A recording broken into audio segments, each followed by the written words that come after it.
કચ્છમાં દિવાળીના તહેવાર તથા અન્ય તહેવારો નિમિત્તે જાહેર જનતાને ભયજનક હાનિકારક અને પર્યાવરણ તથા ધ્વનિ પ્રદૂષણની વિપરીત અસરથી રક્ષણ માટે ફટાકડાના ઉત્પાદન, વેચાણ તથા ફટાકડા ફોડવા બાબતે દિશાનિર્દેશો નામદાર સુપ્રીમ કોર્ટે કરેલ છે, જેના અમલીકરણ માટે તથા દિવાળીના તહેવારો દરમિયાન ફોડવામાં આવતા ફટાકડાના કારણે આગ, અકસ્માતના બનાવો ન બને અને જાહેર જનતાની સલામતી માટે તથા જાહેર જનતાને અગવડ ન પડે તે માટે પ્રતિબંધાત્મક આદેશો બહાર પાડવા જરૂરી જણાય છે, જેથી જિલ્લા મેજિસ્ટ્રેટ શ્રી આનંદ પટેલ, કચ્છ દ્વારા ભારતીય નાગરિક સુરક્ષા સંહિતાની કલમ 163 અન્વયે કચ્છ જિલ્લાની હદમાં તા 05112025 સુધી નીચે મુજબના ફટાકડા અંગેના કૃત્યોનું ચુસ્તપણે પાલન કરવા માટે ફરમાવેલ છે. દિવાળી તથા અન્ય તહેવારો કે જેમાં ફટાકડા ફોડવામાં આવે છે તેમાં ફટાકડા રાત્રે 8 થી 10 કલાક સુધી જ ફોડી શકાશે.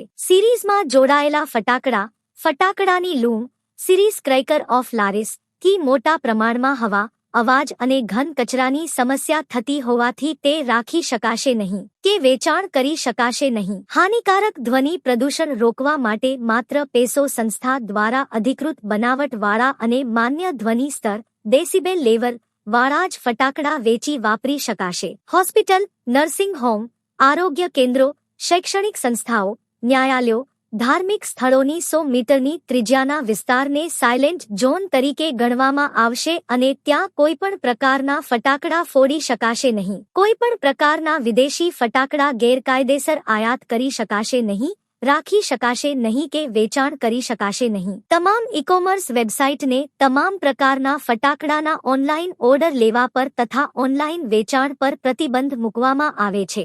ફટાકડા બનાવવા માટે બેરિયમના ઉપયોગ પર સુપ્રીમ કોર્ટે પ્રતિબંધ મૂકેલ છે, જે સૂચનાનું પાલન કરવાનું રહેશે. લોકોને અગવડ ઊભી ન થાય, કોઈ પણ ભયજનક પરિસ્થિતિનું નિર્માણ ન થાય તે માટે કચ્છ જિલ્લાના બજારો, જાહેર રસ્તાઓ, petrol pump, LPG bottling plant, LPG ગેસના સ્ટોરેજ, અન્ય સળગી ઉઠે તેવા પદાર્થોને સંગ્રહ કરેલા ગોદામો તથા હવાઈમથકની નજીક ફટાકડા ફોડી શકાશે નહીં. કોઈપણ પ્રકારના સ્કાય લેન્ટર્ન, ચાઇનીઝ તુક્કલ આતશબાજ બલૂન નું ઉત્પાદન તથા વેચાણ કરી શકાશે નહીં તેમજ કોઈપણ સ્થળે ઉડાડી શકાશે નહીં. ફટાકડાનું વેચાણ માત્ર લાયસન્સધારક વેપારીઓ દ્વારા કરવાનું રહેશે. આ વેપારીઓએ નામદાર સુપ્રીમ કોર્ટના તા 2310/2018 ના આદેશ મુજબ માન્ય રાખવામાં આવેલ ફટાકડાનું જ વેચાણ કરવાનું રહેશે.